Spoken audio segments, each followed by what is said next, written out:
आज की क्लास में हम डिस्कस करेंगे डार्जेन कंडेंसेशन रिएक्शन के बारे में। ये बहुत ही इंपॉर्टेंट है आईआईटी जैम के पॉइंट ऑफ व्यू से, सीएसआईआर नेट के पॉइंट ऑफ व्यू से और आईआईटी जेई के पॉइंट ऑफ व्यू से। So let's start the class. देखो, डार्जेन कंडेंसेशन रिएक्शन की आज पार्ट 1 है। सो इसलिए हम कुछ बेसिक बातें देखेंगे और उसके साथ डार्जेन कंडेंसेशन रिएक्शन क्या है उसको हम देखेंगे with detail explanation of mechanism. Mechanism को भी आपको जानना पड़ेगा क्योंकि मैकेनिज्म के अलावा आप शॉर्ट ट्रिक्स यहाँ पर कुछ यूज नहीं कर सकते हो। So mechanism is very much important और यहाँ से क्वेश्चन आता है। सो बहुत ही एक इंपॉर्टेंट नेम रिएक्शन है ये। सो पहला पॉइंट जो डार्जेन कंडेंसेशन रिएक्शन के बारे में हमको जानना पड़ेगा, कौन ये रिएक्शन किया था, साइंटिस्ट का नाम क्या था। साइंटिस्ट का नाम था ऑगस्टे जॉर्ज डार्जेन। साइंटिस्ट का क्या नाम था? Auguste Georges Darzens. उन्होंने 1904 में ये रिएक्शन को फर्स्ट डेवलप किया था और फर्स्ट रिपोर्ट किया था। सो हम क्या बोल सकते हैं कि रिएक्शन का जो नाम है वो साइंटिस्ट के नाम के बेसिस पे दिया गया है। सो पहला पॉइंट हम क्या लिखेंगे? The first point will be the name of the reaction. The name of the reaction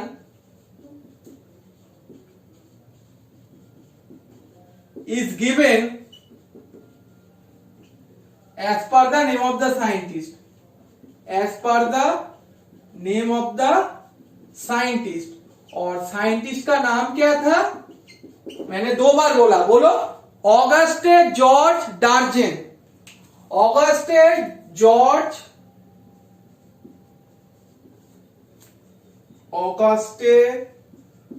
George Darzens किस साल में ये रिएक्शन किया था? फर्स्ट रिपोर्ट 1904 में। 1904 में फर्स्ट उन्होंने रिपोर्ट किया था और वी कैन से डेवलप किया था। अब यहां पर देखो, फर्स्ट पॉइंट हमने देख लिया।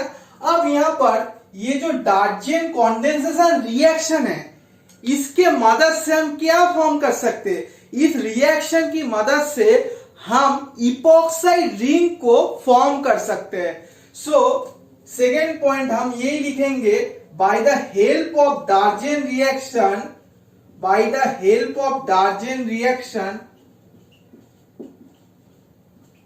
we can generate the epoxide ring. epoxide ring को आप लोग जनरेट कर सकते हो। समझ में आया? अब तीसरा पॉइंट क्या होगा? इस डार्जेन कंडेंसेशन रिएक्शन, बेसिकली इस रिएक्शन की जनरल स्कीम क्या होगा? सो जनरल रिएक्शन की अगर मैं बारे में बोलूं, यहां पर क्या क्या हमको चीज लेना पड़ेगा तभी डार्जेन कंडेंसेशन रिएक्शन हो सकता है। इस पर्टिकुलर रिएक्शन में हमको किसी भी कार्बोनिल कंपाउंड को लेना पड़ेगा। वो एल्डिहाइड भी हो सकते हैं और क्या हो सकते हैं? कीटोन भी हो सकते हैं। सो कार्बोनिल कंपाउंड को हम एक लेना पड़ेगा, वो एल्डिहाइड भी हो सकते हैं और कीटोन भी हो सकता है।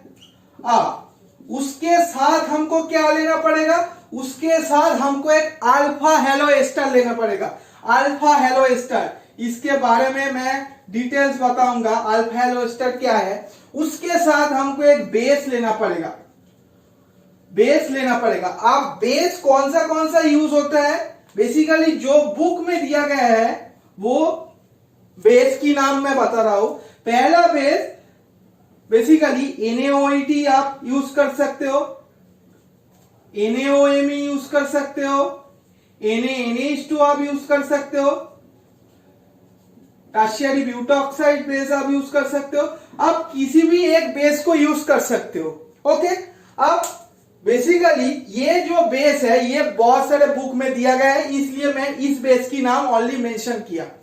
अब यहां पर और एक चीज है, ये अल्फा हेलो एस्टर और कार्बोनिल कंपाउंड और हमको बेस लेना पड़ेगा। हम क्या जनरेट करेंगे ऐसा प्रोडक्ट जो जनरेट होगा उसका नाम है अल्फा बीटा इपॉक्सी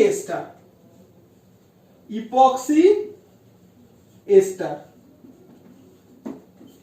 अब यहां पर अच्छे से देखो अल्फा हेलो एस्टर का मतलब क्या है, ये बहुत ही एक इंपॉर्टेंट चीज है, अल्फा हेलो एस्टर।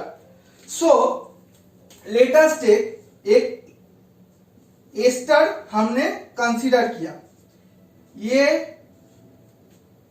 एक एस्टर है, ये एक एस्टर फंक्शनल ग्रुप है, इसके रेस्पेक्ट में अल्फा कार्बन, जो अल्फा कार्बन वो ये हो सकता है CH2, ये अल्फा कार्बन है, इसके रेस्पेक्ट में ये अल्फा कार्बन है तो, और इसके साथ एक हेलोजन अटैच्ड होना चाहिए। हेलो का मतलब कोई हेलोजन अटैच्ड होना चाहिए। सो बेसिकली यहां पर जो हेलोजन हम लोग यूज करते हैं वो क्लोरीन होता है। अब इसके साथ, इस CH2 के साथ एक हेलोजन हमको अटैच कर देना पड़ेगा। अब ये जो R एक किसी भी चीज हो सकता है, ये CH3 भी हो सकता है, इथाइल ग्रुप भी हो सकते हैं, पीएच भी हो सकते हैं, कोई बात नहीं है। Okay, so alpha halo ester, ये जो फंक्शनल ग्रुप है इसके रेस्पेक्ट में ये अल्फा पोजीशन है, और अल्फा पोजीशन के साथ जो अटैच हेलोजन रहेगा उसका ही नाम हम क्या देंगे, अल्फा हेलो एस्टर। ये हेलोजन, ये अल्फा पोजीशन और ये एस्टर फंक्शनल ग्रुप है। समझ लिया क्या अल्फा हेलो एस्टर चीज है। सो आप लोग बेसिक चीजें, ये बेसिक चीजें को अच्छे से नोट कर लो।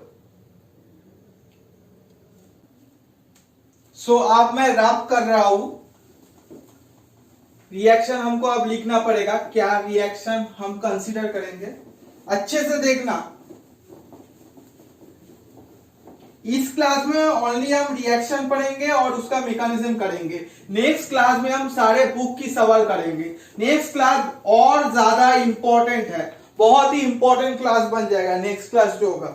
यहां पर देखो, सो मैंने क्या बोला, हमको एक एल्डिहाइड और कीटोन लेना पड़ेगा। इन शॉर्ट अगर मैं बोलूं, एक कार्बोनिल कंपाउंड हमको लेना पड़ेगा। So let us take one example. पहले एग्जांपल मैं ले रहा हूं, सो बेंजल्डिहाइड।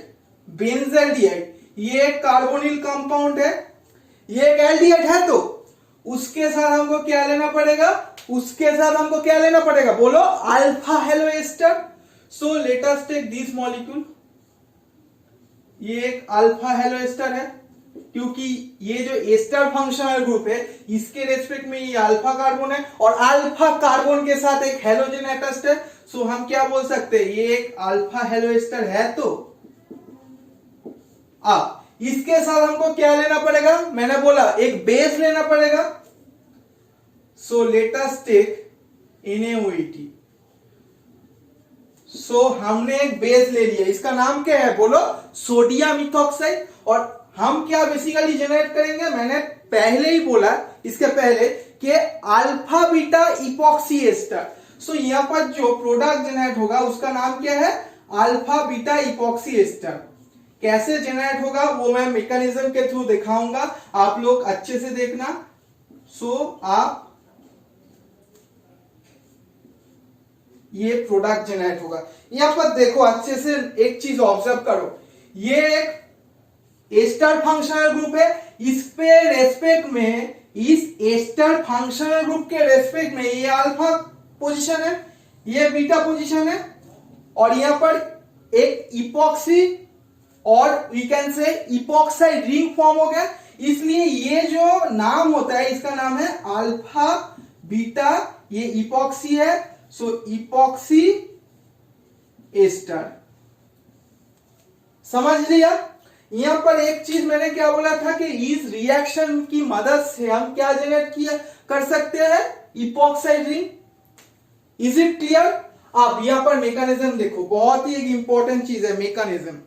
यहां पर मैकेनिज्म क्या होगा, मैकेनिज्म क्या होगा, देखो यहां पर अल्फा हेलो एस्टर को पहले हमको लेना पड़ेगा, अल्फा हेलो एस्टर। यहां पर तो दो हाइड्रोजन प्रेजेंट है ना, यहां पर ऑब्वियसली दो हाइड्रोजन प्रेजेंट होगा, और ये जो हाइड्रोजन होगा वो एसिडिक भी होगा क्योंकि माइनस आई इफेक्ट शो हो रहा है। ये जो हाइड्रोजन होगा ये ऑब्वियसली एसिडिक हाइड्रोजन होगा, ऑब्वियसली एसिडिक हाइड्रोजन होगा। अब रिएक्शन मीडियम में बेस प्रेजेंट है, ऑब्वियसली है। यहाँ पर देखो NaOH क्या है, बेस है। सो बेस का काम क्या होगा, एसिडिक प्रोटॉन को एब्स्ट्रैक्ट करना। सो OET माइनस का काम क्या होगा, एक हाइड्रोजन को रिमूव करना। सो अगर रिमूव करेगा सो ये ETOH में कन्वर्ट हो जाएगा और यहां पर क्या आ जाएगा, नेगेटिव चार्ज आ जाएगा ना। सो यहां पर जो मॉलिक्यूल फॉर्म होगा वो ये मॉलिक्यूल फॉर्म होगा, ये मॉलिक्यूल फॉर्म होगा। अब ये जो मॉलिक्यूल फॉर्म होगा ये बेसिकली रिएक्शन में न्यूक्लियोफाइल की सोर्स बन जाएगा। और आप लोग जानते हो ये जो कार्बोनिल कार्बन है ना बेंजाइलडिहाइड की, वो इलेक्ट्रोफिलिक नेचर शो करता है। सो इस न्यूक्लियोफाइल और यहाँ पर जो इलेक्ट्रोफाइल है इसके बीच में क्या होगा, इंटरेक्शन होगा, कॉलिशन होगा। तो नेक्स्ट स्टेप क्या होगा, ये था स्टेप नंबर 1। स्टेप नंबर 2 में क्या होगा, स्टेप नंबर 2 में ये जो बेंजाइलडिहाइड है, इस बेंजाइलडिहाइड की कार्बोनिल कार्बन में जाके अटैक करेगा ये नेगेटिव चार्ज। सो अगर इस कार्बोनिल कार्बन पे जाके अटैक करे तो ऑब्वियसली ऑक्सीजन के ऊपर इलेक्ट्रॉन डेंसिटी शिफ्ट हो जाएगा। सो यहां पर क्या फॉर्म होगा, PH CH O-, उसके साथ इस कार्बन की और इस कार्बन की एक नया बॉन्ड जनरेट हुआ। उसके साथ इस कार्बन के साथ एक हाथ में COET है और एक हाथ में Cl है, एक हाथ में COET है और एक हाथ में Cl है। अब एक चीज आप पूछ सकते थे, सर आप Cl को यहां पर क्यों नहीं लिखा, यहां पर क्यों नहीं लिखा, ये जो Cl है ये यहां पर आप लोग क्यों नहीं लिखा, COET को आप यहां पर भी लिख सकते थे। ये जो O- और Cl ये अगर हम एंटी पेरिप्लेनर ओरिएंटेशन में लिखेंगे, in that case also only we can eliminate Cl। अगर एंटी पेरिप्लेनर होगा तभी तो Cl बाहर जाएगा। सो अगर COET यहां पर होता और Cl यहां पर होता, इन दैट केस नहीं पॉसिबल होता।